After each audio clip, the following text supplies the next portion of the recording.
took place on the cross of Christ, what took place on the cross, it's something that changed the destiny, the story, the history of mankind and the earth forever. And one significant thing that took place was the change in status of the devil. A lot of believers confuse the status of the devil before the cross and after the cross. Now, before the cross, the devil was called a strong man. He was a strong man who protected his stronghold. So Jesus acknowledged when he came on earth, he said the devil was a strong man. But that was before the cross. Satan had a weapon that he trusted most before the cross, and that weapon was death. Before the cross, he was in charge of the world. The authority of the kingdoms of this world was given to him by Adam. In fact, he took it from Adam. Adam had the authority to appoint the world that would rule on the earth. The earth is different from the world. The earth is neutral, but there's a world that must rule on the earth. The world rules on the earth. The world is a system of government, a spiritual force that must rule on the earth. And Adam was one who had the power to vote which world ruled over the earth. Before the cross, the people of God were not allowed to deal with him directly. They couldn't deal with Satan directly. All those who were of God, God protected them against them. Devil was the ruler of the world. In the New Testament, he is not the ruler of the world. He is only the God of the world. Before the cross, he was the ruler of the world, the prince of this world. He was the one who was in charge of the world system, using evil to afflict people at will. What does that mean?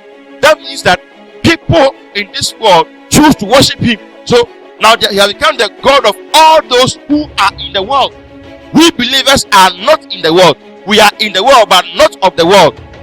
But unbelievers are of the world, and so they worship him. Anybody who is not born again is under the worship of the devil. He's the God of this world, but he's not the ruler of the world again. The world system. He's not the one who has dominion over the earth again. His kingdom, Adam voted into power, came to an end when Jesus Christ came. Jesus Christ came as the last Adam and voted another kingdom into power. Now the devil is not the one dominating the heavens again. Now he's confined to hell. But the sad thing is that many believers don't know. And so some believers even believe that Satan can catch their prayers. That when they pray, Satan can catch their prayers and prevent their prayer from going to God. So that they say, that's why you have to pray and fast. Because you know Daniel's prayer was held up. Daniel was before the cross. We are after the cross. And the situation is different from before the cross and after the cross. It's different. When you start praying, you see you are linked directly to heaven. It's a direct link. After the cross, Satan has been dethroned. He has been cast down. He has been cast out. He has been judged and dethroned. So he is no longer a prince. After some time, you will see that no matter how high, not how tall the kingdom of darkness rises, it can never overturn, never prevail against the church, because it has been zero. So Satan is a zero. Spiritually, he's defeated. He's nothing. The only time he can something is when you make him something. Power is now with the believer to make the devil something or nothing. What you call him is what he will be to you. When Jesus Christ tasted death, death died. Death died. The destroyer was destroyed. You know who has the power of death now? Jesus. Jesus disarmed the devil. He stripped him of his armor. So where is the power of the devil against the believer? He has no power against them. He only pretends to have power. He has no power against the believer. He's a zero pretending to be a hero. Jesus Christ took back all the authority that Adam relinquished to the devil. Why do you say Satan has authority over the believer? He doesn't. Because all was given to Jesus. And Jesus turned and gave it all to the church. When Jesus Christ went to the cross and disarmed principalities and powers and stripped them of their weapon and defeated Satan, just one Simon Peter preached, 3,000 people believed. The same Jerusalem, the same place. Look at what a change. The same place. He raised the dead, and he didn't get even 120 people to follow him. Even 120 people didn't follow him. I mean, more than 120 people didn't follow him. He raised the dead. But the same place, just after some few days, it is written in agreement that this Jesus has conquered Satan. It was a public show. Everybody saw it. The Bible didn't say we should fight against the devil. It said we should put on the whole armor of God so that we can stand against the wiles of the enemy. The wiles doesn't mean the weapon. The wiles means the tricks, the strategies, the schemes. He's so crafty and so smart that even though he has no power against you, you can get you to use your authority against yourself. When a believer curses somebody, it is not God who does it. It's not God, it's the devil. So now in the New Testament, Jesus Christ has done all that he needs to do about sin. God doesn't answer such prayer. Father, bind the devil in the name of Jesus. It's unscriptural. He's not going to bind him till he comes to bind him for 1,000 years. But he has weakened him permanently. He has destroyed him. So in the New Testament, when it comes to Satan and the believer, only one word is used: resist.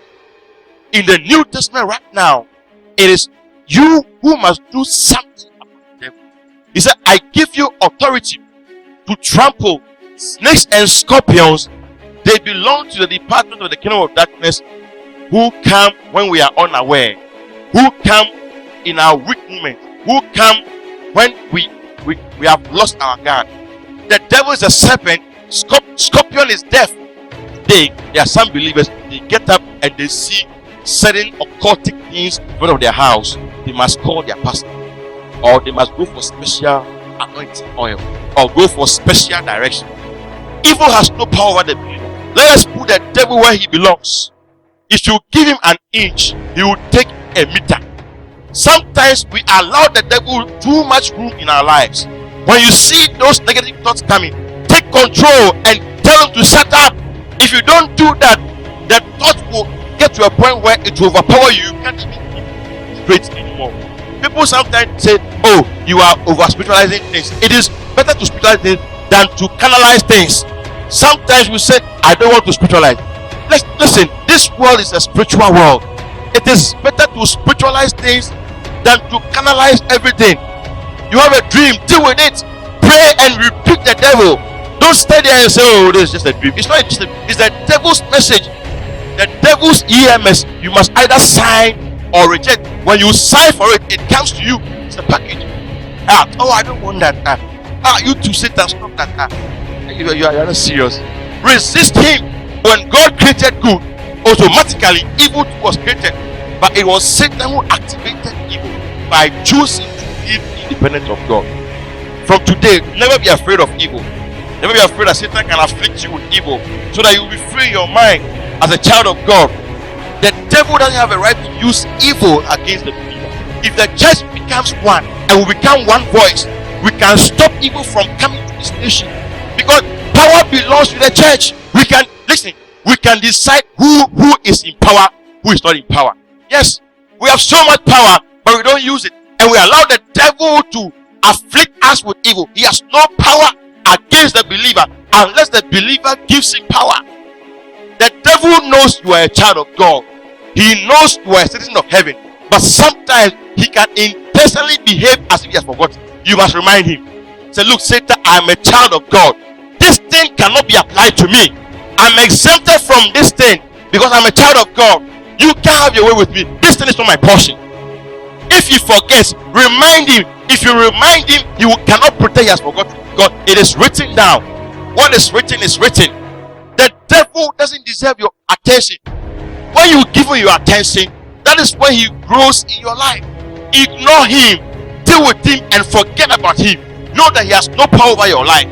So in my family, they are very powerful, and the witches in my family, they are very strong, and they did this, they did that, they did that. You are not this or that. You are a child of God. You must treat him as the New Testament writers treated. They didn't spend time on the devil at all. It's always about warfare. The thing is crazy, but you see, Satan. I mean, why can't you sing a song that exalts Jesus? You see, when you are feasting with your father, forget about the devil. He said, he prepares a table for me in the presence of my enemies. When you are feasting with your father, forget about the devil. If you are seated on the table of your father, who is the devil? God is God. He has power over time. Don't allow the devil to attack the word that you have. God has given you a word. Keep on believing it. Hold on to it. The devil is a schemer, and he is a zero pretending to be a hero. He has no power over the believer, no power to use evil against the believer. We must learn to resist him. Learn to resist every word that he releases. Release a counter word. Don't allow any thought that he brings to go like that. Charge the thought with the word of God and resist it if it's from the devil.